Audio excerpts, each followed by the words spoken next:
Hi, and welcome to the Personal Finance course. I'm Tom Mihawk. This is the second section of two about bonds, and now we're talking about the government bond market. We've talked about what bonds are, how bonds work, that they're guaranteed, although sometimes you don't get paid back, but overwhelmingly you do.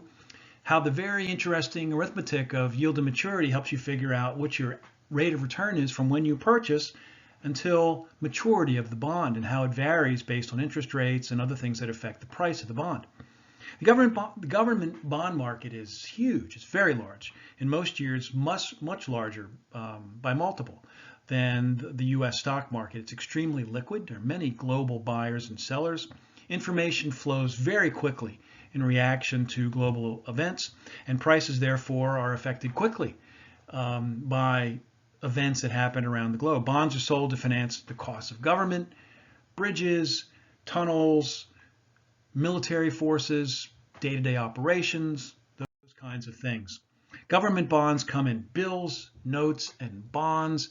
If you call a 10-year government note a bond, no one's probably going to correct you unless you go to work in that industry. But in general, you should know that bonds are between 4, 13, 26, 52 weeks, less than a year to maturity. They're sold at a discount.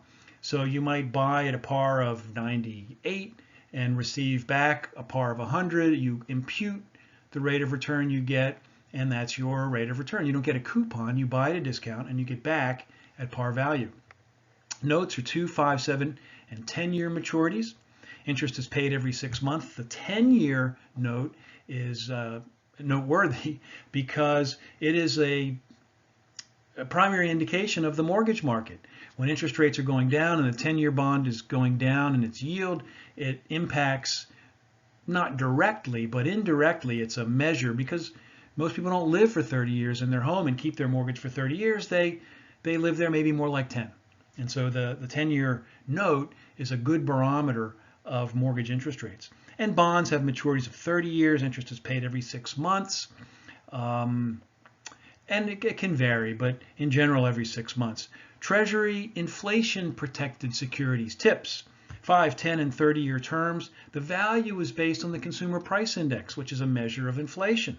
Interest is paid every 6 months. The principal increases with inflation and decreases with deflation.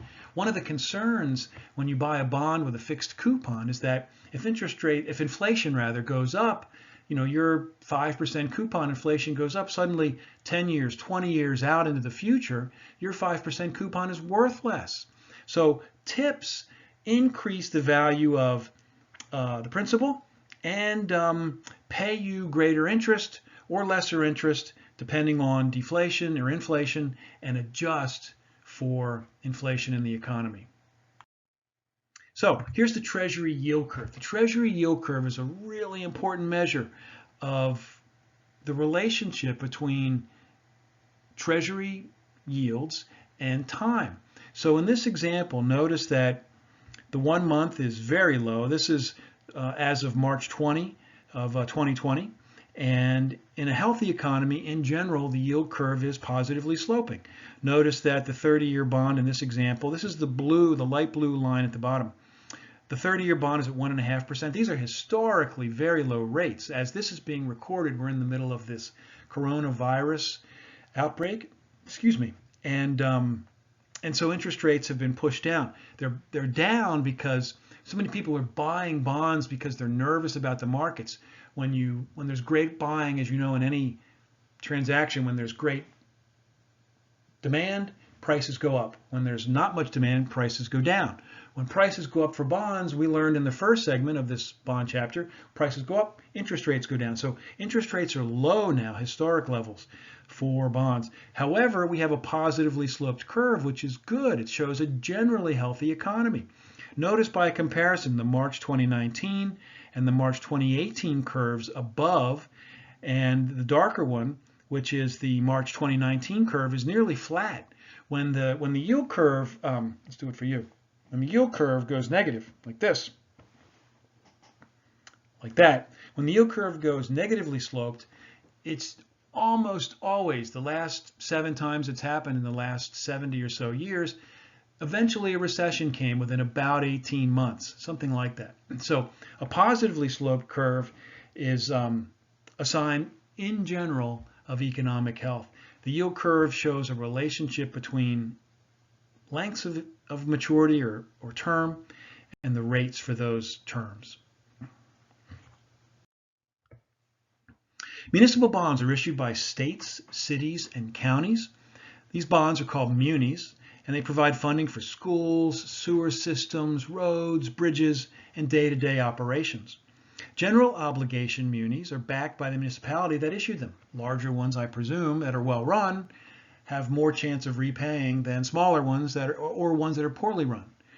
Revenue muni bonds, are funded by the project where the funds were raised, for which the funds were raised, such as a highway or a bridge that has tolls. Often, municipal bonds are tax-free, which means that it's less expensive for the issuer because they can issue at a lower price and still give a benefit relative to market rates of return to investors. And it's good for investors because they get a rate of return which, not being taxable, is a little bit higher than comparable similar rates that are taxable. You remember this, the impact on rates of return, when we did the chapter on taxes. So bond ratings. 3 companies are the best known: Standard & Poor's, Fitch, and Moody's.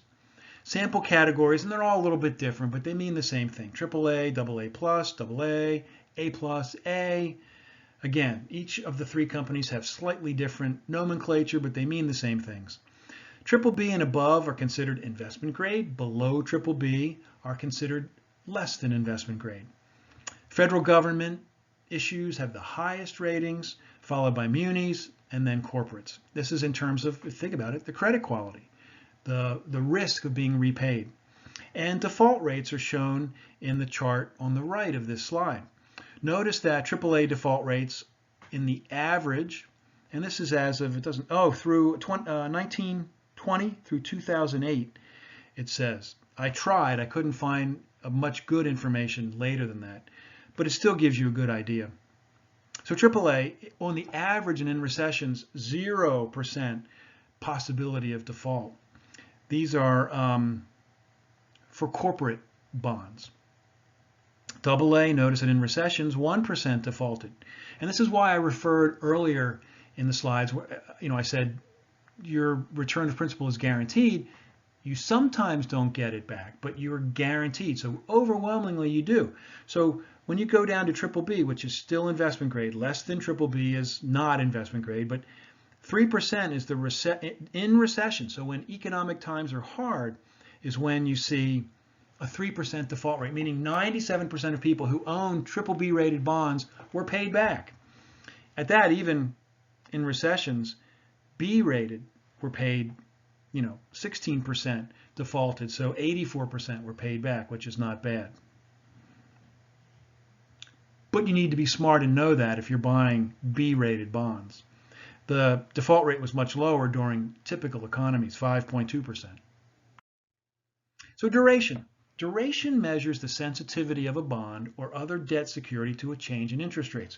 When I showed this chart before, it's a vector diagram of the way a bond works. And duration is kind of like, if you can imagine this being like a teeter-totter or a swing,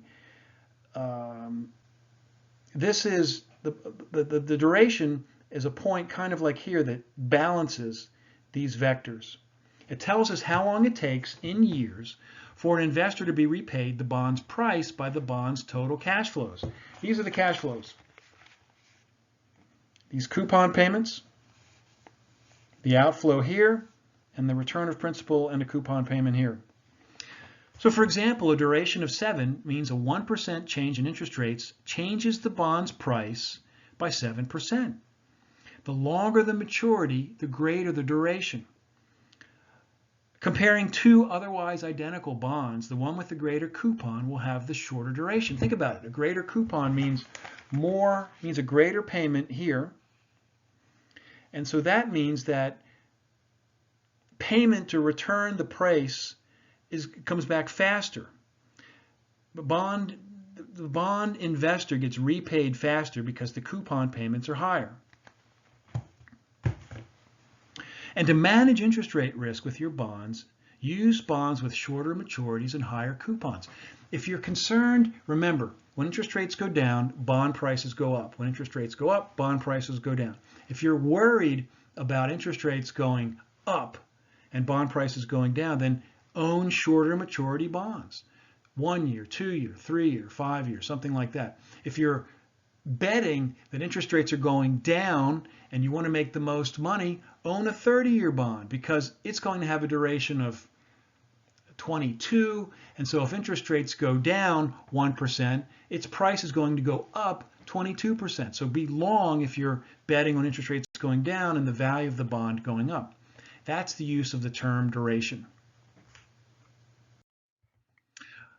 A simplification of bond pricing. Bond coupon rates are set by benchmarking current market rates for similar bonds from similar issuers. The market evaluates bond purchases considering the company's size, financial stability, credit quality, and rating of the bond issue, their industry, and the ability to earn a profit, among other things. Investment banks help companies determine bond coupon rates and features by talking with their clients and recommending what can be sold at the least cost, meaning lowest coupons, shortest maturities, least size of the fundraise, no onerous provisions that the company has to discharge. So here's the deal. When a company says, I want to issue bonds, they go to their advisors, their investment bank, and they say, what can we issue at? And the investment bank looks for companies of similar size, looks at interest rates and coupon rates in the market, and says, you need to issue at 5%. Company says, well, can't we issue at 4 or 3? Investment bank calls their clients, asks them.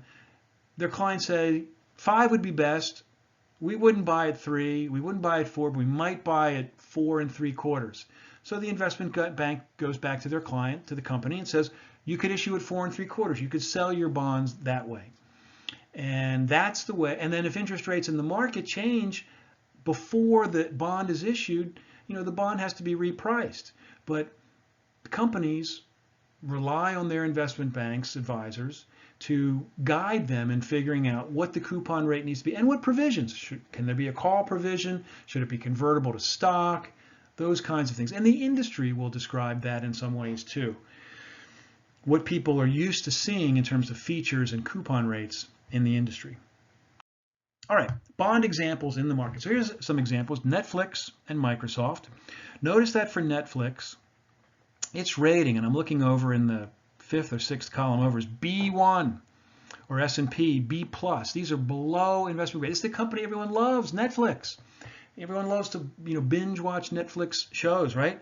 Well, Netflix is a below investment grade credit, and therefore its coupon. Now interest rates are probably we just I showed earlier that 30-year bond has a 1.5% yield to maturity. This coupon is 5.375, 5.75. Therefore, the last prices were 110.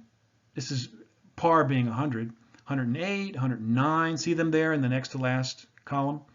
And so people are paying a premium to get a premium coupon relative to what they can get for other bonds of similar maturity and similar risk. And therefore, because they're paying a premium, the yield to maturity is less than the coupon rate. It's exactly what we described earlier in the chapter. Here's the yield to maturity, 2.3%. When you pay 110 for a par value 100 bond, but it has a coupon of 5.375, so it's greater than current market rates. Notice that Microsoft has 15 or 20 bonds outstanding.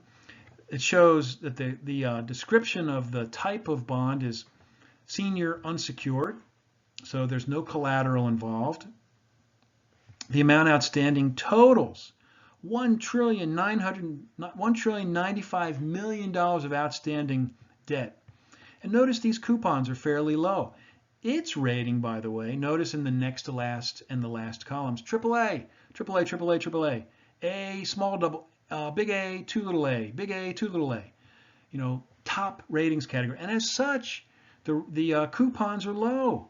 1.85, 2.375. Here's 1.4, and it may have to, here's why. Notice these higher ones, The 3.5, these mature in 2035, 15 years from today. 3.75 matures in 2045, and the 4s mature in 2055. That's 35 years from today. So you are paid more coupon for a longer commitment to the security. So very interesting things about bonds in the market. The one on the left at the bottom just shows the impact on the bonds of Fresh Market, Albertsons, and Ingalls when Amazon bought Whole Foods. And it shows that the bonds dropped, that red dashed line. So interest rates and inflation can affect bond prices, but so can impacts in the market when a major competitor is bought by a huge company like Amazon. And for our last slide, just wrapping up, why invest in bonds? So you have a required repayment. Compared to stocks, you're not required to be repaid anything. I mean, you should hopefully have your money grow with stocks, but it may not. You may lose your investment. Where with a bond, as we showed with the default rates, you're overwhelmingly going to be paid back, particularly if you invest in higher credit quality bonds. Regular income, paid annually, twice a year, throughout the term of the bond and the time that you own it. It may offer growth potential too. If interest rates go down, bond prices go up, and your rate of return will be higher, as evidenced by the yield to maturity. Bonds are safe. Bonds introduce an important dampening effect in portfolios, an important safety effect in portfolios. It's an important diversifying security for portfolios that lowers risk and volatility. So this has been our section 2 of 2 in the bond chapter. Thanks for watching. Thanks for listening in on the personal finance course. I'm Tom Mihawk. Thank you very much.